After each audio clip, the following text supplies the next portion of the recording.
وبركاته.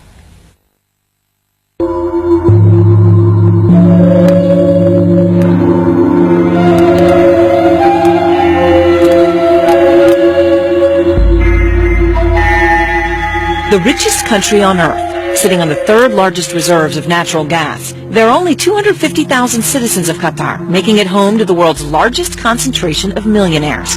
General Jim Jones is a former U.S. National Security Advisor. Qatar has emerged from, under the previous emir, from being a relatively obscure, minor player to a position of preeminence.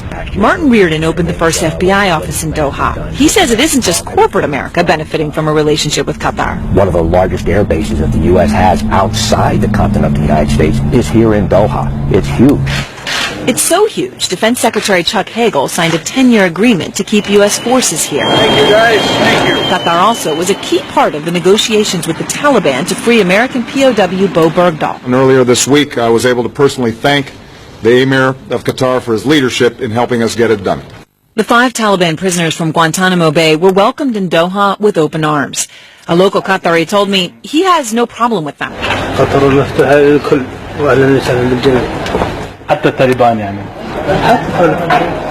This isn't a surprise. Happy to see you, sir. Thank you. Qatar prides itself on its clout with the U.S. and extremists. This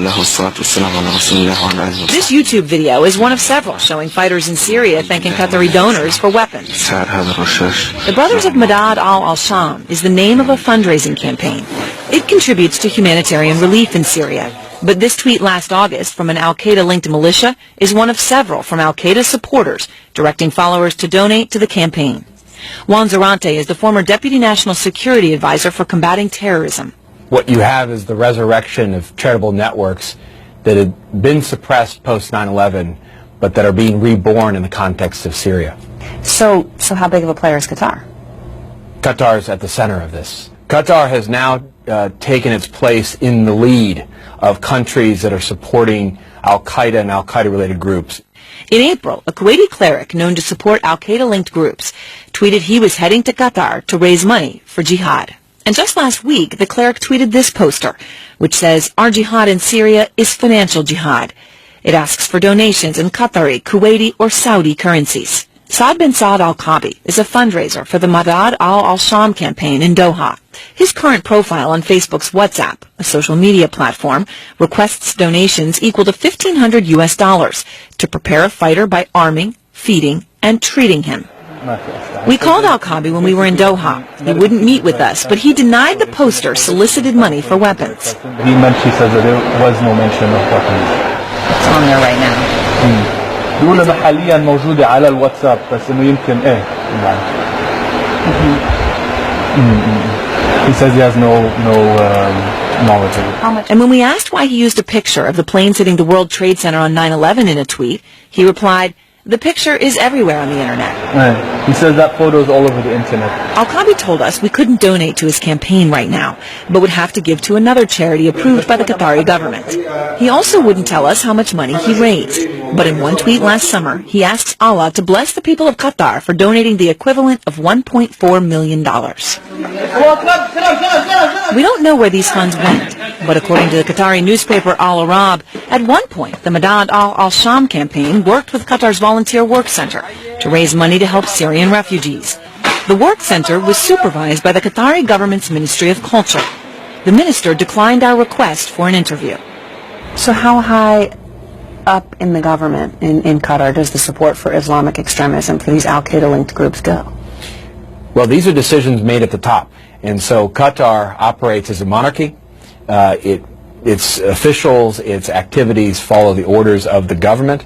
And to the extent that there is a policy of supporting extremists in the region, that's a policy that comes from the top. This is the Taliban office in Doha behind me. Now, it just opened last year, and no one responded to our many attempts to reach them, so it may just be a storefront.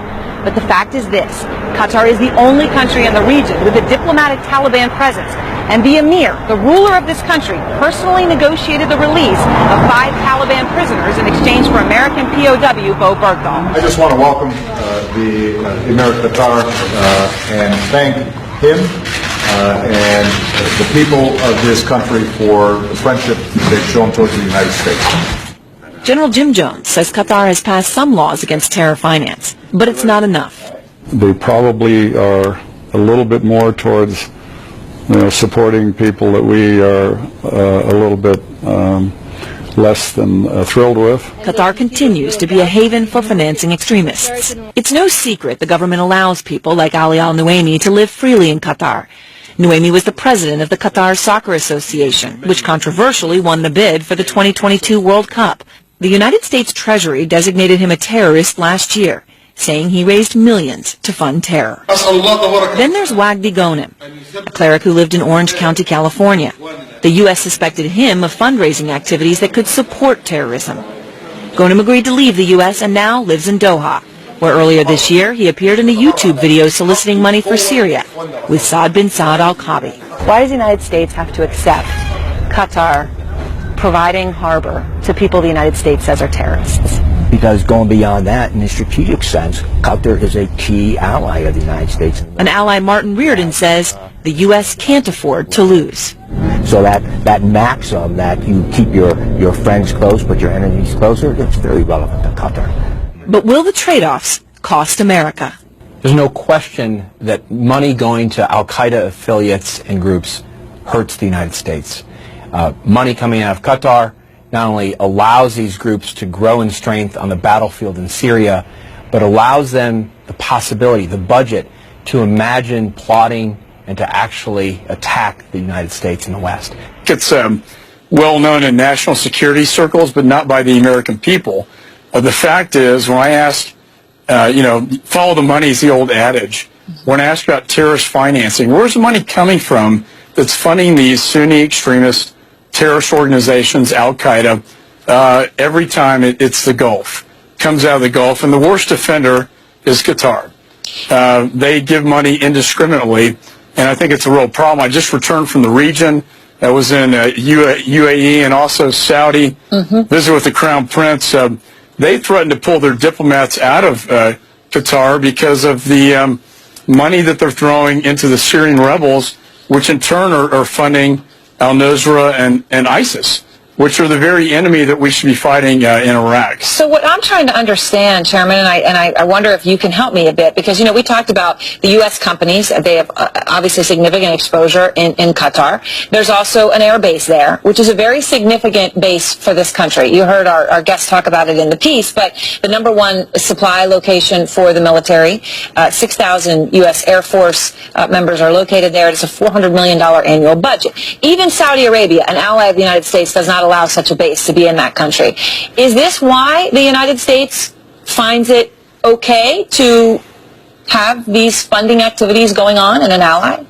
Well, it's a very strange relationship. I think we want to keep them in the tent as much as we can. They do allow intelligence sharing like the Saudis do. But at the same time, you have these wealthy donors, these families that give money. And if you go back to the time of bin Laden and 9/11, the Qataris were giving to al-Qaeda.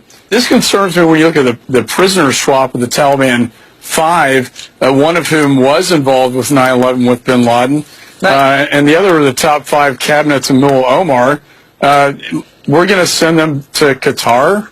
That raises some really serious questions in terms of our national security. The question, Chairman, that I have for you, actually, one of our other guests in the piece said, Juan Zarate, who formerly was in charge of fighting counterterrorism finance, he says that money coming out of Qatar could end up being used to fuel the ambition, the dream of attacks against the United States directly. Do you agree? Well, I do agree with that, because if you look at the number one threat to the homeland, it's ISIS in Syria and Iraq. It's the biggest training ground, surpassing Afghanistan and Pakistan. And who is funding ISIS? Who is funding al-Nusra? But more importantly, ISIS. That money, and the reason why the Saudis and UAE cracked down on Qatar is because they're the ones throwing the money indiscriminately, not caring who it goes to, as long as it funds Sunni extremists fighting Assad in Syria. الحقيقة تقرير في منتهى الأهمية، تقرير